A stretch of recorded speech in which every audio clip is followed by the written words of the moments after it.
Hello, welcome back. आज मैं ना सलवार के जब सिलाई करते हैं, लास्ट वाली सिलाई लगाते हैं ना, वहाँ पे कुछ टिप्स एंड ट्रिक्स होते हैं जो बहुत ही ज़रूरी होते हैं। तो वही आपसे आज शेयर कर रही हूँ।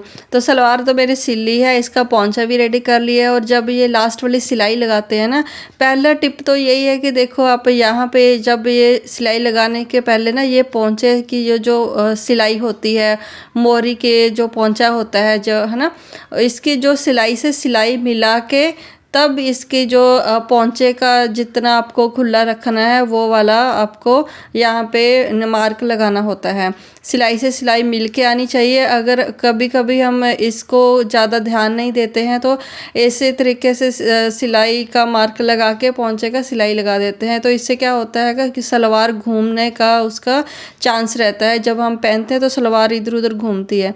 ठीक है, तो इस ट्रिक को आप ज़रूर फॉलो करके देखना। दूसरा ये है कि जब हम यहाँ पे पोंचे का मार्क लगाते हैं, जितना भी खुला पोंचा रखना होता है, तो यहाँ पे जैसे ये 7.25 इंच रखा है, ऊपर की ओर जैसे 8.25 या 8.5 इंच रखना होता है। मतलब 1 से 1.5 इंच के अंदर अंदर यहाँ पे ये रखना होता है ऊपर का।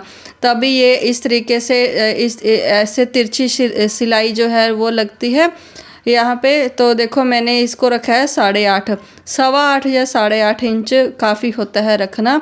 1 से 1.5 इंच के अंदर अंदर ही रखना होता है, 1.5 इंच से ज़्यादा नहीं रखना होता है, नहीं तो ज़्यादा यहाँ से तिरछा हो जाता है तो सलवार का ऊपर से कॉर्नर सा निकल जाता है। तो पहनी हुई उसकी जो लुक आती है फिर वो अच्छी नहीं दिखती है। तो इस तरीके से फिर सिलाई जब लगा लेते हैं, उसके बाद यहाँ पे एक और चीज़ है। जब यहाँ पे सिलाई लगाते हैं ना, तो इसको इस तरीके से खींच के लगानी होती है, क्योंकि यहाँ पे जो तिरछी जो सिलाई जाती है ना, वह यहाँ पे आ जाती है थोड़ी सी ओरेब। क्योंकि जो कुंदे होते हैं, कुंदे की जो पीछे की साइड होती है वो ओरेब हो जाती है जब हम उसको कटिंग करते हैं। तो इस सिलाई को इस तरीके से ना कपड़ा जो है ना खींच के लगाना है। ऐसा नहीं है कि जैसे 2 पीस हैं, एक नीचे का और एक ऊपर का कुंदा है, एक एक खींच लिया एक नहीं खींचा, ऐसा नहीं करना है। दोनों को साथ में खींचना है तब सिलाई लगानी है। और अगली ट्रिक है जो यहाँ पे ये जो आसन की सिलाई होती है, ये वाली, ये सिलाई से सिलाई अगर आपकी मिल के आ रही है तो समझो आपकी जो सलवार का जो ये वाली सिलाई है तो वो सही हो रही है। तो अगर ये भी मिलके नहीं आ रही है सिलाई, तो आपने कहीं ना कहीं कपड़ा ज़्यादा खींच दिया है, तो आपको सिलाई उधेड़ के दोबारा लगानी चाहिए।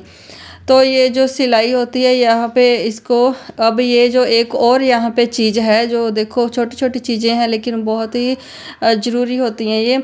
अब ये जो सिलाई होती है, ये आसन की जो क्रोच एरिया का ये जॉइंट होता है, जिस साइड में ये पट्टी ऊपर से सिलाई में आई हुई है ना, वही साइड में हमको करनी होती है। देखो ये वाली वो दूसरी साइड से है, पट्टी की जो जो है ना उसको फ्लिप किया हुआ है। जो साइड में होती है, जो पट्टियाँ नीचे की और ऊपर की दोनों को देख के उसके ऊपर से फिर सिलाई लगानी है। पट्टियों की जो साइड में वो ऊपर से सिलाई होके उनको अंदर किया होता है, वही साइड में उनको नीचे से भी वही साइड में करना होता है। तब यहाँ से भी हम इसको खींच के सिलाई लगाएंगे। खींच के सिलाई लगाना बहुत ज़रूरी है। अगर आप खींच के सिलाई नहीं लगाते ना, तो अब सिलाई लगाने के बाद देखना उसको खींचना, तो पूरी की पूरी सिलाई जो है फट जाती है। तो बहुत सारी सिलाइयाँ अगर आप खींच के नहीं भी देखते और आप ऐसे ही सिलाई लगाते तो भी आप कभी भी देखना, तो आपकी जो सलवार की जो पीछे की जो सिलाई होती है वो बहुत जल्दी फट जाती है। कभी भी कहीं से भी खींच गई ना तो वो फट जाती है। तो ये यहाँ पे दूसरे पोंचे पे आके हम ये जो सिलाई ख़त्म करते हैं, जो जिस लास्ट टाइम जो फर्स्ट वाले पोंचे पे जितने भी मार्क पे ये लगाया था ना, वैसे ही मार्क लगाना होता है। यहाँ पे भी सेम उतना ही लगाना है जितना, चाहे एक सूत एक पॉइंट भी ऊपर नीचे है ना, तो वो भी यहाँ पे ऊपर नीचे लगा के ही आपको यहाँ पे मार्क करना होता है, ताकि ये पोंचा जो है एक बराबर होना चाहिए, सेम आने चाहिए। अब मैं आपको यहाँ पे मिला के दिखाती हूँ। देखो नीचे का और ऊपर का अगर थोड़ा सा भी फ़र्क लगता है ना, तो एक सिलाई थोड़ी सी और आप आगे पीछे करके लगा लीजिए। ये बहुत ज़रूरी होता है तो दोनों की सिलाइयाँ सेम आनी चाहिए। तो ये थे कुछ टिप्स एंड ट्रिक्स मेरी तरफ से जो फॉलो करने बहुत ज़रूरी होते हैं। है तो बहुत छोटे छोटे होते हैं, लेकिन ये बहुत ज़रूरी हैं, इनको ज़रूर फॉलो करना और मुझे बताना अगर आपने इनको फॉलो किया है, आपने इन चीज़ों को नोट किया है। अगर आपको इन चीज़ों को ना फॉलो करने से प्रॉब्लम आती है तो ज़रूर इनको फॉलो करना। मैं मिलती हूँ आपको नेक्स्ट वीडियो में। Thank you for watching.